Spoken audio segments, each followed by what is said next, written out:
Okay, couple things just preliminarily before we get before we go carefully through the text, just about what artworks are. Okay, so you want to think of, remember, being is this is reality that is infinitely, or near infinitely, I should say, interpretable. Being is so saturated with meaning that it lends itself to multiple truths or multiple interpretations, as opposed to Nietzsche. We said, remember, Nietzsche thinks there's an infinite amount of truths, which is the same as saying there's no truth, or an infinite amount of interpretations, which is the same to say as everything is interpretation. For Heidegger, being is saturated with interpretability, if you will. It has almost near limitless amounts of truths to it, or ways it can be understood.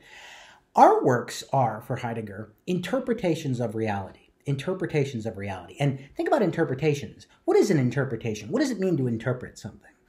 Think about that for a second. Interpretations, really at the end of the day, what an interpretation is a kind of appropriation. When you interpret something, you unify it. You bring it together in a kind of logos, right? Logos qua legein, as the gathering of the many into one. You unify a certain theme in something, right? And i.e. you give it meaning, or you find meaning in something. When you interpret something, you understand it in a unique way. Think of understanding a biblical story in a certain way, or when you read a novel and you interpret it in a certain way, and you get a certain meaning out of it, or you find a certain meaning in there, would be a better way to put it.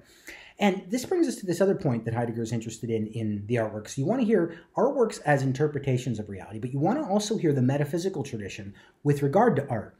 That is, the Platonic tradition with regard to art. For Plato, if you recall, if you remember this in the Republic, art is mimetic. It's a mimesis. It's a copy. It's an imitation of something else. And in that imitation, it's a degradation, right? So you have, for Plato, the form, which shows itself in the visible world, and then the artist copies the visible world, right? And so the artwork is actually a copy of a copy, right? Because the particular thing is a copy of the form, and then the artwork copies that. Now, for Heidegger, he's turning this on its head in a Nietzschean fashion, okay? Inverting Platonic metaphysics. He's actually saying that in mimesis, when we imitate or copy something in the artwork, we actually disclose further reality in it. Okay, so in an interpretation, you're actually adding to it rather than subtracting to it. So in copying something, you're actually illuminating more of the reality that you can actually get at with perception or thought. So this is the key idea. Think of it this way.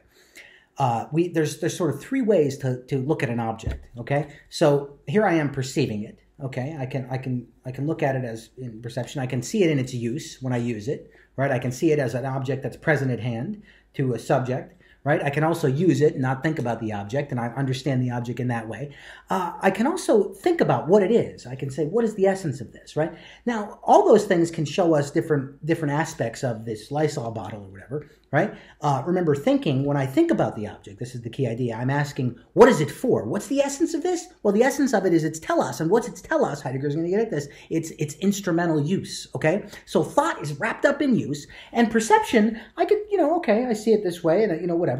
But if I were to somehow, now this is a bad example, but Heidegger's going to use the example of shoes. If I were to somehow paint a picture of something or sing a song about a Lysol bottle, this is a terrible example, but you get the point that I'm actually getting a different look. I'm getting a different distance from a certain aspect in reality. So Heidegger gives the example in the text of shoes.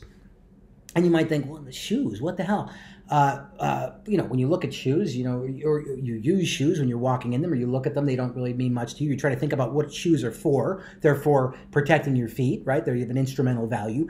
But when Heidegger's going to turn to a very famous painting that he made famous, really, by Vincent van Gogh, or as the Dutch say, Van Gogh, and he's going to show how artworks can actually disclose a world and disclose the meaning embedded in things, and actually give us a different access, a different interpretation, a different access to beings in the world, a different access to things, okay? Artworks can disclose things in ways that we can't think or perceive, okay? This is really important. Artworks can disclose the reality of things in ways that we can't think, we can't cognize it, and we can't see it and perceive it with our senses. So art can show us the meaning of things beyond thought and beyond perception. art can show us the meaning of things beyond thought and beyond perception, beyond instrumental reason and beyond simply sensation. Okay, this is Heidegger's key idea, that artworks can, and this is why it's so important, artworks give us meaning because they allow us to interpret the world and in turn interpret ourselves, okay?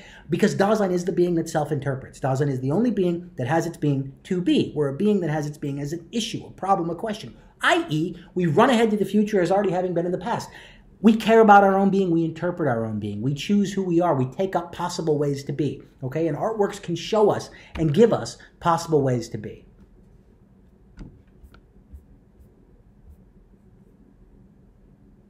Sorry, the computer went off there for a second.